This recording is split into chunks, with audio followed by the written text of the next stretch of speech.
வணக்கம் நண்பர்களே, உங்கள் எல்லோருக்கும் இனிய தமிழ் புத்தாண்டு வாழ்த்துக்களை தெரிவித்துக் கொள்கிறேன். இன்றைய தினம்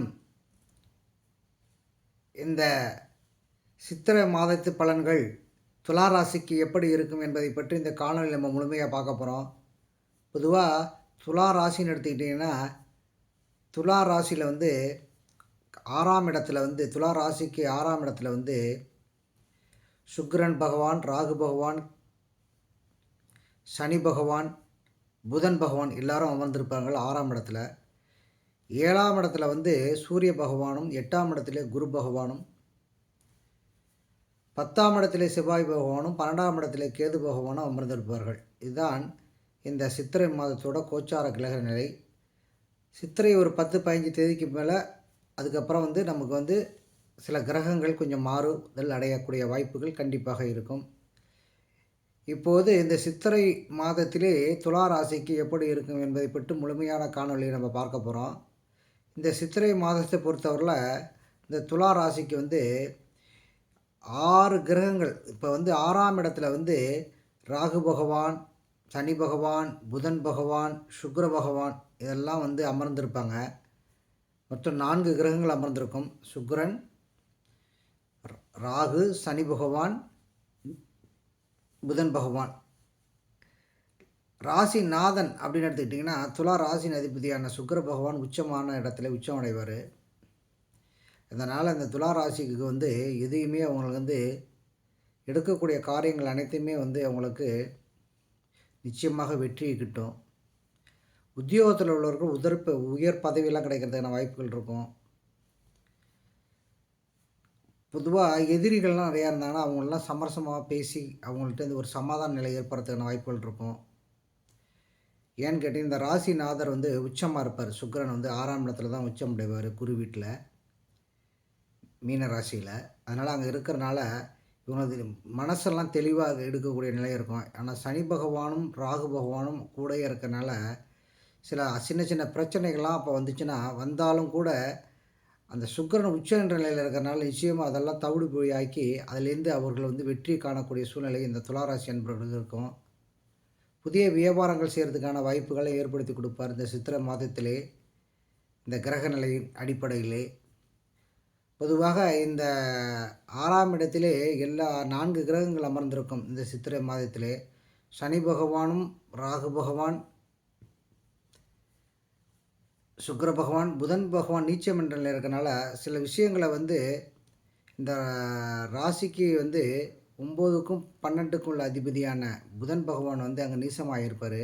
இருந்தாலும் நீசமானாலும் பரிவர்த்தனை யோகத்தில் குரு ஆட்சி ஆகும்பொழுது நீசபங்க ராஜயோகம் இருக்கும். அதனால் புதிய வியாபாரங்களை தொடங்குறதுக்கான வாய்ப்புகள்லாம் இருக்கும். கொஞ்சம் தாமதமாக முதல்ல இருக்கும். பிறகு அந்த புதிய வியாபாரத்தில் புதிய விஷயங்களை அவங்களுக்கு எடுத்து சொல்கிறதுக்கு, ஆலோசனை சொல்கிறதுக்கு ஒரு ஆள் மூலியமாக அதில் நிச்சயமாக அவர்கள் வெற்றி காணக்கூடிய நிலை ஏற்படக்கூடியது இந்த துளாராசி என்பவர்களுக்கு. பாக்கியங்கள் கிடைக்கக்கூடிய வாய்ப்புகள் இருக்கும். ஆரம்பத்தில் பாக்கியங்கள் தடைப்பட்டு வந்தாலும் பிறகு அந்த பாக்கியங்கள் நிவர்த்தியாகி அந்த பாக்கியங்கள்லாம் அவங்களுக்கு கிடைக்கக்கூடிய வாய்ப்புகள் இருக்கும். குழந்தை இல்லாதவங்களுக்கு குழந்தை பாக்கியம் கிடைச்சி இந்த குழந்தைகளாக தகப்பனாகிறதுக்கு கூடிய குழந்தை பிறந்து அவர்கள் தகப்பஸ்தானத்தை அடையக்கூடிய வாய்ப்புகள் இந்த காலகட்டத்தில் இந்த துளாராசி அன்பர்களுக்கு கண்டிப்பாக இருக்கும். கேது பகவான் 12ஆம் இடத்துல இருக்கனால சின்ன சின்ன அவர்களுக்கு பிரச்சனைகள் வந்தாலும் அந்த கேதுக்கள் அந்தளவுக்கு பெரிய பிரச்சனை கொடுக்க மாட்டார்.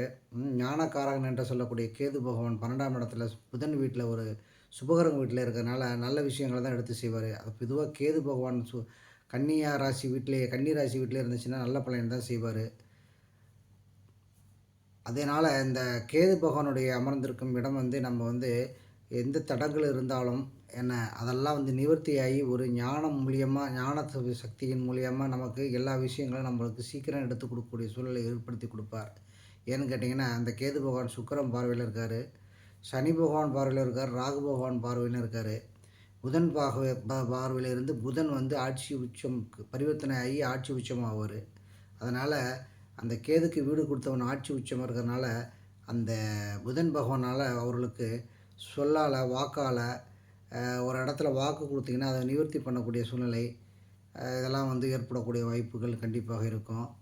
இந்த ஆடிட்டர் சம்மந்தமாக இருக்கிறவங்களுக்கெல்லாம் அந்த ஆடிட்டர் சம்மந்தமான அவர்களுக்கு நல்ல ஒரு வாய்ப்புகள்லாம் ஏற்படுத்தி கொடுத்து, அது மூலியமா லாபத்தை ஈட்டக்கூடிய சூழ்நிலை ஏற்படக்கூடிய வாய்ப்புகள் கண்டிப்பாக இந்த துலா ராசி அன்பர்களுக்கு இருக்கும்.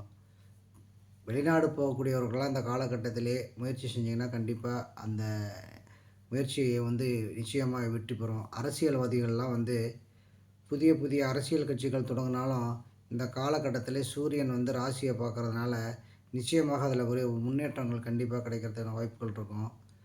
திருமணங்கள் தாமதப்பட்டுச்சுன்னா, இந்த காலகட்டத்தில சித்திரை மாசத்திலே துலா ராசி என்பவர்களுக்கு திருமணம் நடக்கும். நல்ல வகையில அவருக்கு பெண்ணுக்கு ஆணும், ஆணுக்கு பெண்ணு அறிமுகப்படுத்தி நிச்சயமாக நல்ல ஒரு வாழ்க்கையை அமையக்கூடிய வாய்ப்புகள் இந்த துலா ராசி அன்பர்களுக்கு சித்திரை மாத பலன்கள் கண்டிப்பாக இருக்கும். பொதுவாக இந்த துலா ராசியை பொறுத்தவரை திருமண தடை நீங்கும், குழந்தை பாக்கியங்கள் கிட்டும், புதிய வியாபாரங்கள் தொடங்குறதுக்கான வாய்ப்புகள் ஏற்படுத்தி கொடுப்பார். பதவி உயர்வு கொடுக்கக்கூடிய வாய்ப்புகள் இருக்கும். வெளிநாடு சென்று வர்றதுக்கான வாய்ப்புகள்லாம் இருக்கும். இதுவரைக்கும் தடங்கல் பட்டுருந்துச்சுன்னா, வெளிநாடு போய் படிக்கக்கூடிய வாய்ப்புகள்லாம் இருந்த மாணவர்களுக்கெல்லாம் தடங்கல் பட்டுருந்துச்சுன்னா, அதெல்லாம் முற்றிலுமாக நீங்கி ஒரு நல்ல நிலை ஏற்படுறதுக்கான வாய்ப்புகள் இந்த காலகட்டத்திலே இருக்கும். மொத்தத்திலே இந்த துளாராசி என்பவர்களுக்கு சித்திரை மாதம் பொற்கால காலமாக அமையும். புதிய வியாபாரத்தை நிச்சயமாக ஏற்படுத்தக்கூடிய வாய்ப்புகள் இருக்கும். அவங்க கேட்ட இடத்துல பணங்கள்லாம் கண்டிப்பாக கிடைக்கும். லோனு போடுறதுக்காக ஆயத்தமாகிட்டு இருந்தாலும் அதெல்லாம் ஒரு நிச்சயமாக கிடைக்கும். புதிய வீட்டு மனையெல்லாம் வந்து உங்களுக்கு வந்து அமைஞ்சு வீடு வாங்குறதுக்கான சூழ்நிலையும், வீடு கட்டுறதுக்கான வாய்ப்புகளும் கண்டிப்பாக இந்த காலகட்டத்திலே அவர்களுக்கு அமையும். தாய் தந்தையனால லாபங்கள் கிடைக்கக்கூடிய வாய்ப்புகள், சகோதரனால வந்து நல்ல சந்தோஷமான செய்திகள் வர்றதுக்கான வாய்ப்புகள், குழந்தைகளால் சந்தோஷமாகறதுக்கு வாய்ப்புகள், செய்திகள்லாம் நிச்சயமாக அந்த காலகட்டத்தில் கிடைக்கும் என்பதை கூறி, குலதெய்வ வழிபாடு முக்கியம் என்பதை கூறி விடைபெறுகிறேன். மீண்டும் உங்கள் எல்லோருக்கும் இனிய தமிழ் புத்தாண்டு வாழ்த்துக்களை தெரிவித்து விடைபெறுகிறேன். நன்றி, வணக்கம். உங்கள் ஜோதிடர் சத்யபவன். வாழ்க வளமுடன். எல்லோரும் நன்றாக இருப்பீர்கள்.